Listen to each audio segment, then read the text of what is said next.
আসসালামু আলাইকুম। আমি আজকে আপনাদেরকে কাচকি মাছের চড়চড়ি রান্না করে দেখাবো। কিভাবে রান্না করলাম চলেন দেখি।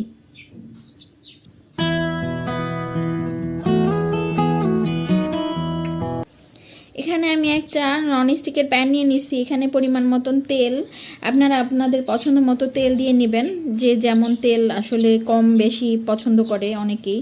আমি এখানে 1 মুঠ পরিমাণ পেঁয়াজ দিয়ে নিচ্ছি।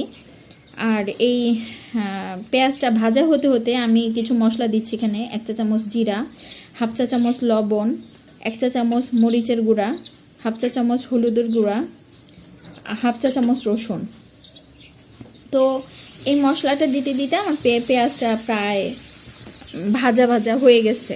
আমি আসলে বেশি ভাজলাম না মশলাটা, এই পেঁয়াজটার সাথে খুব ভালোভাবে একটু ভেজে নিব, এই রসুনের কাঁচা ভাবটা চলে যাওয়ার জন্য। যখন ভাজতে ভাজতে পানিটা শুকায় যাবে, মশলাটা ড্রাই হয়ে যাবে, সেই সময় আমি এখানে অল্প কিছু পানি দিয়ে দিলাম। রান্নাটা আমি মিডিয়াম ফ্লেমে করছি। তো পানিটা দিয়ে মশলাটা কষায় নিব। প্রথমে মশলাটা একটু তাড়াহুড়া, আপনারা অনেকে কাচকি মাছ হাতে মাখায়ও রান্না করেন, তো আমিও সেভাবেও রান্না করি, এভাবেও রান্না করি। এভাবে একটু খেয়ে দেখবেন, অবশ্যই ভালো লাগবে। তো আমি এখানে কিছু কাচকি মাছ নিচ্ছি, এখানে 250 গ্রাম মতো হবে কাচকি মাছ, আর একটা আলু কুচি কুচি করে নিচ্ছি। তো মশলাটা দেখেন তেল উপরে উঠে আসছে, এই পর্যায়ে আমি আর একটু পানি দিয়ে দিব। আর একটু পানি দিয়ে এবার মশলাটা ঢেকে দিব, যাতে পেঁয়াজটা আর একটু ভুনা হয়, আর একটু ভুনা ভুনা হয়। ঢেকে দেওয়ার পর কিছুক্ষণ পরে দেখেন তেলটা উপরে উঠে আসছে, পানি কিন্তু এখনও শুকায় নেই। তো এই পর্যায়ে আমি একটা টমেটো কেটে দিয়ে দিব। তো টমেটো আপনারা রান্নার শেষেও দিতে পারেন, আমি একটু টমেটোটা একটু গালাবো সেজন্য এরকমভাবে দিয়ে দিলাম। তো কিছুক্ষণ পরে পানিটা শুকায় গেছে আর টমেটো হাফ সেদ্ধ হয়েছে। এই পর্যায়ে আমি এখানে আলু দিয়ে দিব। দেখেন প্রায় তেল উপরে উঠে আসছে, মশলাটা সুন্দর কষানো হয়ে গেছে। আসলে দেখলেই বোঝা যায় রান্না কেমন হয়েছে, তাই না? মশলাটা সুন্দরভাবে কষানো হয়ে যাওয়ার পর আমি এখানে আলু দিয়ে দিলাম। আলুটা মশলাটার সাথে মাখানোর পর আমি এখানে অল্প কিছু পানি দিয়ে ঢেকে দিব। সুন্দরভাবে মিশিয়ে নিচ্ছে আলুটার সাথে মশলাটা। এবার অল্প কিছু পানি দিয়ে এটা ঢেকে দিব। আমি এখন লো টু মিডিয়াম ফ্লেমে ঢেকে এটাকে রান্না করছি। তো এই পর্যায়ে আমি একটু চেক করছিলাম যে আলুটা কেমন সেদ্ধ হয়েছে। পানিটা তো এখনও আছে, আলুটা আমি চেক করে দেখি আলুটা শক্ত, আলুটা এখনও সেদ্ধ হয় নাই, ভালোই একটু একটু সময় লাগবে সেদ্ধ হইতে। তো আমি যে ফ্লেমে ছিল তার থেকে একটু কমাই দিছি, কারণ আমি এখানে আর পানি ব্যবহার করব না। আর একটু কমাই দিছি,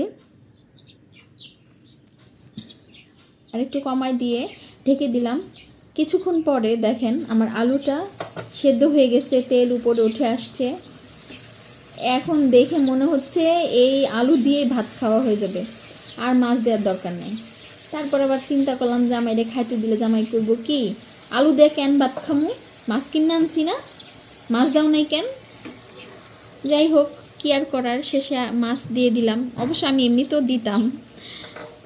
তো এটা কাচকি মাছের হইলো যে প্রথমেই নাড়াচাড়া করতে হয়, রান্নার মাঝখানে বা রান্নার শেষের দিকে অত বেশি নাড়াচাড়া করা যায় না।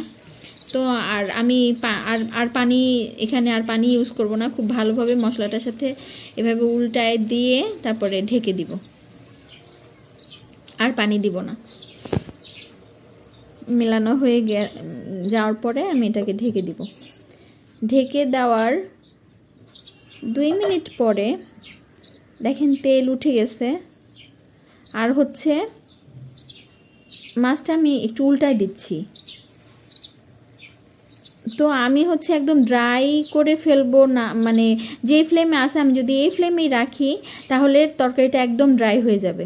সেজন্য আমি লো থেকে একটু বাড়ানো ছিল, তো আমি আরেকটু কমাই দিচ্ছি। একদম নিভু নিভু জালেও না, আবার লো টু মিডিয়াম ফ্লেমেও না, আমি আরেকটু কমাই দিয়ে এখানে কিছু ধনিয়া পাতা কাঁচামরিচ দিয়ে আবার কিছুক্ষণের জন্য ঢেকে দিব। তো সেম ফ্লেমেই ছিল। কিছুক্ষণ পর 2 মিনিট পরে, 2 মিনিট হবে, 2 মিনিট পরে দেখেন এখানে হালকা পানি আছে আর সুন্দর এটা ভুনা ভুনাও হচ্ছে আস্তে আস্তে। একটু ধৈর্য দিয়ে রান্নাটা করতে হবে, হাই ফ্লেম দিয়ে তাড়াতাড়ি করে রান্না করতে গেলে মন মতো হবে না। তা আপনারা যদি ড্রাই পছন্দ করেন, আমার মতো ড্রাই করে মানে আমার মতন করে নিতে পারেন, আরও ড্রাই পছন্দ করলে আর একটু ভাজা ভাজা করে নিতে পারেন, বা যদি ঝোল পছন্দ করেন সেক্ষেত্রে আরেকটু পানি দিয়ে তারপর রান্নাটা করে নিতে পারবেন। তাহলে হলো ঝোলটা সুন্দর থাকবে, ঝোল ঝোল থাকবে। তা আমি একদম ঝোলও করব না, আবার একদম ভাজা ভাজাও করব না, সেজন্য ফ্লেমটা কমাই দিয়ে বাকি রান্নাটা শেষ করে নিলাম। আমার রান্নাটা প্রায় শেষ। এই দেখেন একদম ঝোলও নাই, আবার একদম ড্রাইও না। খুবই মজা খাইতে, একবার রান্না করে খাবেন। সবাই আমার সাথে থাকবেন, সবাই ভালো থাকবেন। আসসালামু আলাইকুম।